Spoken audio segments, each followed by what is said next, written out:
back, relax, and maybe get yourself a snack. Me and you gonna have a little chat about books. Hey guys, and welcome back to my channel. Sorry there's been a bit of a delay. I've had a horrible cold and I went on holiday to Disneyland before getting the horrible cold, thank goodness.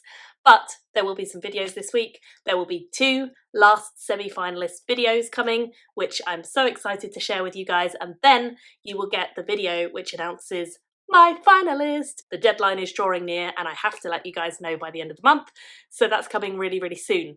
You'll notice there's quite a lot of books that I have not yet reviewed. I do have notes written for all my reviews and I fully plan on reviewing them, even though they will be cut. I just am going to review them in a few weeks' time because my schedule got very behind due to trip to Disneyland followed by illness that has been dragging on and on. So, ignoring all that, let's get into my penultimate semi-finalist review, and that is Season of Kings. Season of Kings is a book that I picked up and I was pleasantly surprised by. I picked it up on the way to Disneyland and I really enjoyed it and I found myself wanting to read it, which is always a good sign. It's an epic fantasy that follows quite a few different characters and I felt like it was really nicely written, really nicely put together. Luckily, even though it does follow quite a lot of different characters, personally I found all of them very interesting, which I really enjoyed. Usually you have a few characters you don't love in like a big epic fantasy, or some characters who are not that interesting to you.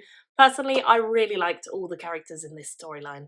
As I say, I did end up basically finishing this whole book in the course of one day, so that's pretty high praise and I really enjoyed just getting into this and enjoying being in the world. As a sort of trigger warning, there are a lot of entrails in this book, and I think the word entrails and seeing entrails, exposed or otherwise, comes up a lot, so it's a little bit bloody and a little bit gruesome at times, and you have been warned. The story follows a couple of different characters. We have Grimm, who is our self-exiled second right-hand man to the king on the Islanders, and he is on a quest to try and avenge his family who were brutally murdered by the brother of the king, hence why he has sort of self-exiled himself. He's gone off on this quest and he's left behind everything he ever knew, really, to go on this revenge quest and do his best to kill off this evil people who murdered his family. His tale, I would say, starts off as one of the more stereotypical, like an older man who's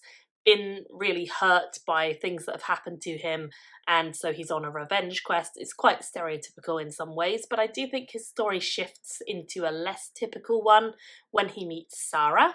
She's one of our other characters, and she gave an awful lot of humanity and an awful lot of love back to him, which I really enjoyed seeing. The perspective of him kind of shifting from this bloodthirsty, brutal man who's been tortured and, you know, had everything ripped away, into a perspective where he was able to start finding love in some forms again and start understanding what he needs and what he likes and what he wants, really. Grimm is pretty powerful. He's very badass. He is not to be trifled with, and he could pretty much take on anyone. There are very few people who could actually go up against him and win. The next character that we have is Elbert, and Elbert is, when we first meet him, he's a prince, but his brother is in line to become the king, and then due to events that go on, he ends up becoming the king, and, well, things don't go his way. He is quickly forced back to reality from the high that he was on by becoming the king, by being cursed with a disability, and he quickly learns that he needs to have a lot more humility in his life, and he needs to rely on other people to get things done, and he needs to change how he was going to be a king to fit what he now is able to do. And it's an interesting look at sort of a change in perspective, because I do think he comes across a little bit cocky and arrogant at first, and at times in the book he does, but because he ends up with this disability, he really doesn't have any way to kind of give his authority to people in the same way he always thought, like brute force and being at the head of the pack is not really an option for him anymore, and so he has to think a little bit more creatively and a little bit more connivingly about how he's going to get what he wants for his kingdom and how he's going to prove himself as a worthy king of the kingdom. We also have Anna, who was one of my more favourite characters. Anna is a young girl who lived with her father, growing up in isolation. He's always trained her for survival, and so she is very capable and she is very able to survive in the wilds. However, when he is murdered, she then has to travel somewhere else and she goes into the city. And although her father has trained her for survival in the wilds, he has not trained her for how to survive in the city, and so she begins an entirely new life there, where she kind of gets in with some urchins and street rats and kind of has to start building her way up and finding out what she really wants and what she can do in the city that is useful, how her skills could be transferable, and she gets wrapped up into the politics of the undercity there and what's going on. So her journey is from the wilds into where Albert reigns, and then Albert's journey goes from where he reigns to the islands where we meet Grimm. So the three of them do sort of interact, although only two of them meet, Grimm and Albert.